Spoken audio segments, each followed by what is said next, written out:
All right, everybody. Welcome back to all my listeners. This is episode 6 in season 13. Today is Wednesday, October 9th, 2024. My name is Sonal Patel, and this is the Paint the Medical Picture podcast series. Now, all right, you guys, it's another brand new month here on the podcast. It's October, and you guys know, as my loyal listeners for all of these years, you know that I am dedicated to raising awareness for Breast Cancer Awareness Month. For me personally, this is a cause near and dear to me every single month of the year, but I want to pay particular attention to breast health in any way I can during the month of October. So the next few drops will definitely be spotlighting breast cancer awareness. All right, you guys, let's go ahead and get into today's episode. Now, you know it is the second Wednesday of the month, so you know that today's Newsworthy is going to be featuring my OIG Work Plan updates for the month of September 2024. And in my Trusty tip, I'm going to be going ahead and shining my spotlight on Breast Cancer Awareness Month. And of course, I'm going to go ahead and close out and round out today's episode with another remarkable quote on insights and wisdom provided by Paulo Coehlo. All right, you guys, today's episode is sponsored by HCPro. Are you ready to explore the future of artificial intelligence in healthcare? Go ahead and join HCPro on Thursday, October 24th at 1 p.m. Eastern Time for this exclusive thought leadership webinar titled AI's Impact on Staffing and Performance in the Healthcare Mid-Revenue Cycle. Now, by attending this particular webinar, you will learn 3 things. Number 1, how AI is transforming the mid-revenue cycle with greater productivity and collaboration. Number 2, you're going to learn why AI is not a replacement, but an enhancement to your existing teams. And finally, 3rd, you're going to be learning about the essential role of clinical judgment, compliance, and coding expertise in an AI-driven workflow. Now, you're going to be so excited to hear from industry experts, including Eric Eckhart, Director of Patient Financial Services at Community Medical Centers, Lauren Ripplinger, the Chief Public Policy and Impact Officer for AHIMA, and David Mark, the Associate Director and Department Chair at the College of St. Scholastica, as they discuss how AI is shaping the future of healthcare operations.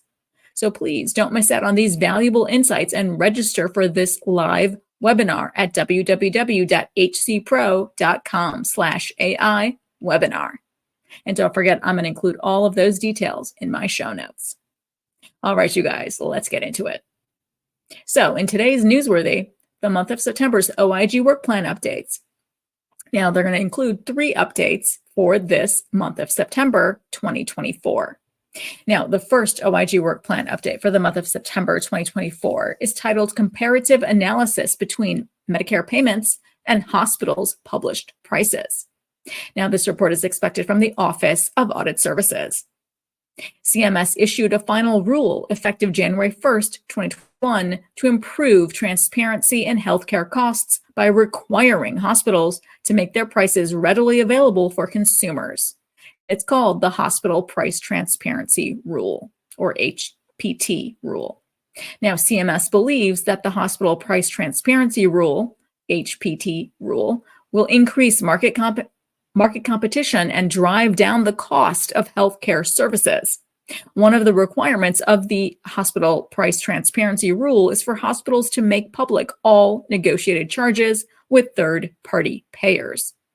OIG will be examining and conducting an analysis to compare the pricing information published by the hospitals to the amounts that Medicare paid. Specifically, the OIG will evaluate how much Medicare pays in comparison to the third-party payer negotiated charges and the minimum negotiated charges. This final report is expected in fiscal year 2026. Now, the second OIG work plan for the month of September 2024 is titled Medicaid Managed Care Organizations in States with Remittance Requirements. Now, this report is expected from the Office of Audit Services. CMS established medical loss ratios, or MLRs, in Medicaid managed care as a tool to ensure that managed care plans spend most of their revenue on services related to the health of their enrollees. thereby limiting the amount that plans can spend on administration and keep as profit. As part of the capitation rate setting process, federal regulations require states to set their plans' capitation rates so that plans will reasonably achieve MLRs of at least 85%. Further, states also have the option to require their managed care plans to pay remittance if the plan fails to meet the minimum MLR set by the state. OIG will review states and managed care plans with contract provisions that require remittance from managed care plans if a minimum MLR is not met.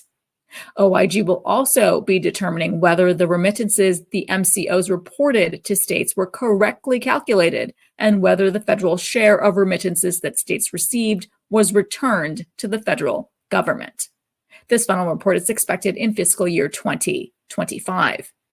And now the third and final OIG Work Plan update for the month of September 2024 is titled FDA's Post-Market Evaluations of Drugs That May Pose Safety Risks. Now, this report is expected from the Office of Evaluation and Inspections. Now, the Food and Drug Administration, the FDA, is responsible for ensuring the safety of drugs. Once drugs are on the market, the agency reviews reports of adverse drug events and other data to identify what it calls potential signals of serious risk, or safety signals. Safety signals suggest there may be a risk to the public associated with the use of the drug. The FDA evaluates each safety signal to determine the degree of risk and takes regulatory or compliance action when warranted, such as requesting an update to the drug safety label or issuing safety alerts to the public. This particular study will examine the FDA's post-market evaluations of safety signals, including timelines and actions of timeliness taken to protect the public from harm. Now, the OIG will review case files and summary data for safety signal evaluations over a 10-year period and will interview FDA leadership and staff about their decision-making process. This final report is expected in fiscal year 2025. And now it's time for my best practice tips in Trusty Tip. So, all right, let's go ahead and shine my first breast cancer awareness spotlight on breast biopsies. Now, that's going to be one of the first things that you're scheduled for if that lump is found, and you're going to be needing a breast biopsy. And what kind of breast biopsy? More than usual, it is going to be a fine needle biopsy. Now, what is a fine needle biopsy?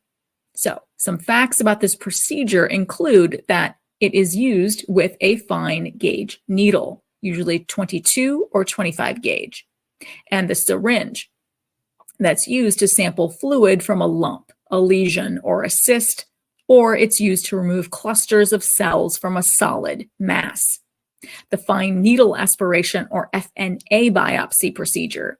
That particular site is going to be cleansed, and the physician locates the lump by palpation and guides the needle into the target site.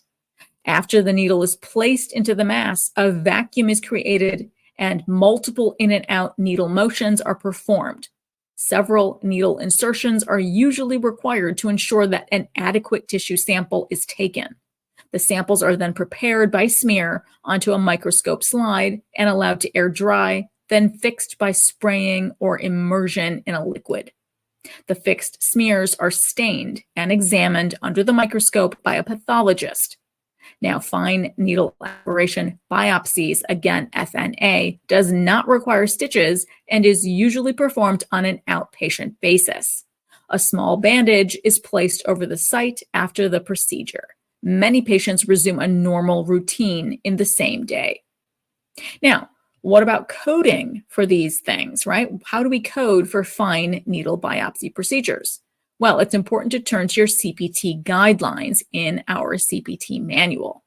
Now, it states to report CPT code 10021 for the first lesion biopsied by FNA with no imaging guidance, and CPT code 10004 for each additional lesion.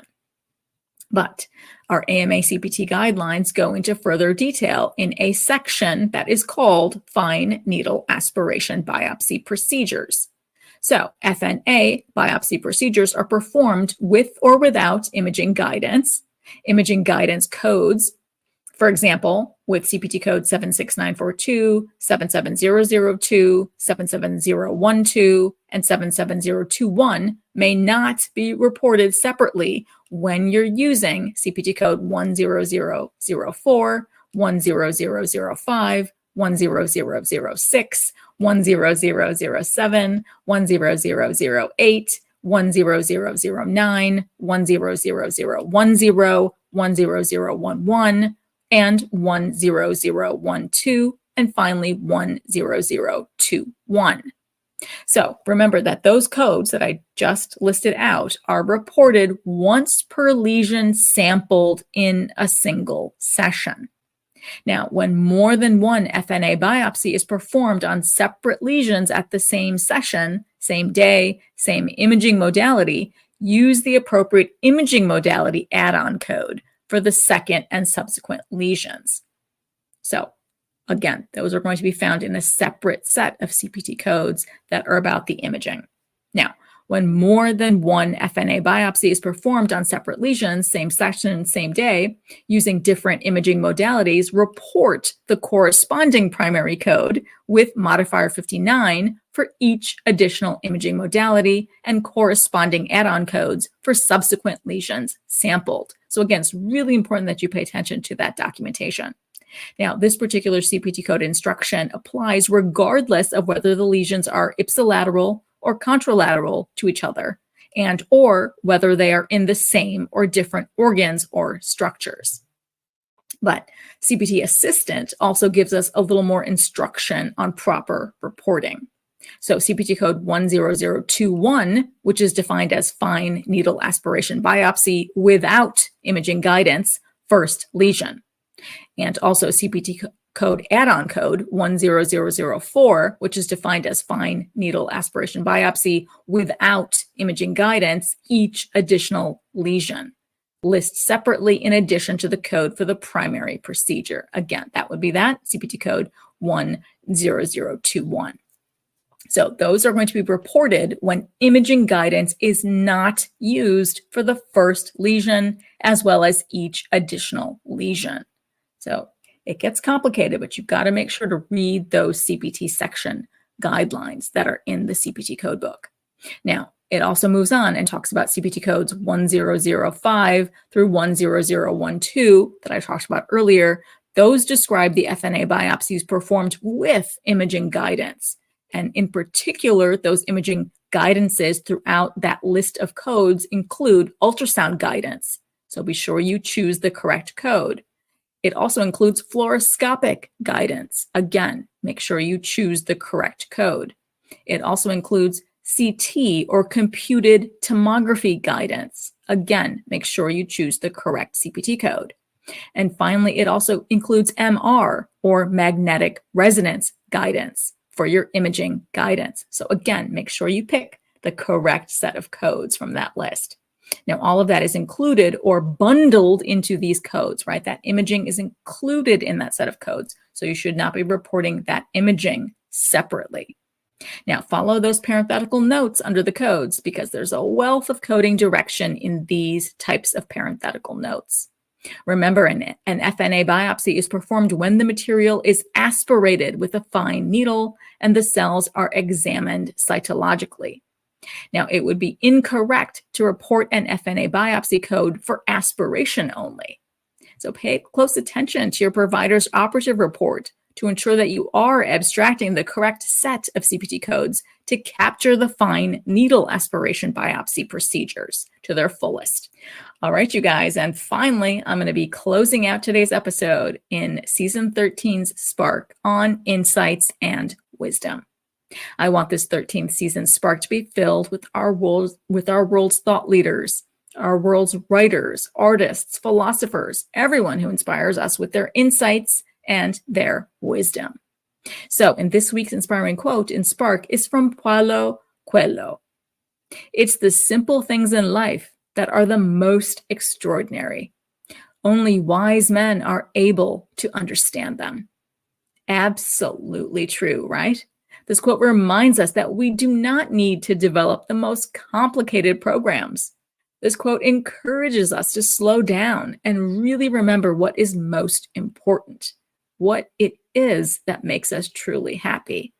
It really is the simple things of life that brings us joy and puts beaming smiles on our faces. I'm so happy that Paulo Coehlo's spark still burns brightly and inspires so many. All right, you guys. So what's going on for all of you in the month of October? I've shared with you all of my goings on from apple orchards and haunted houses at the end of this month. I can't wait. But I've also got a lot of traveling going on for some conferences that are going to be coming up in the next couple of weeks. So I'm very excited to travel about. And of course, I'm going to be celebrating a fun Diwali with my family and friends at the end of this month as well. Ironically, Diwali and Halloween fall on the same day this year. So I'm going to have lots of fun. So, all right, you guys, remember, you've got to make time for yourselves, disconnect from the job, and reconnect with all of those that matter to you. All right, you guys, I wish you all an amazing and very, very happy week ahead. Thank you guys so much for listening on today's episode. And I hope every week with me brings you closer to helping your providers paint a masterpiece. See you next Wednesday.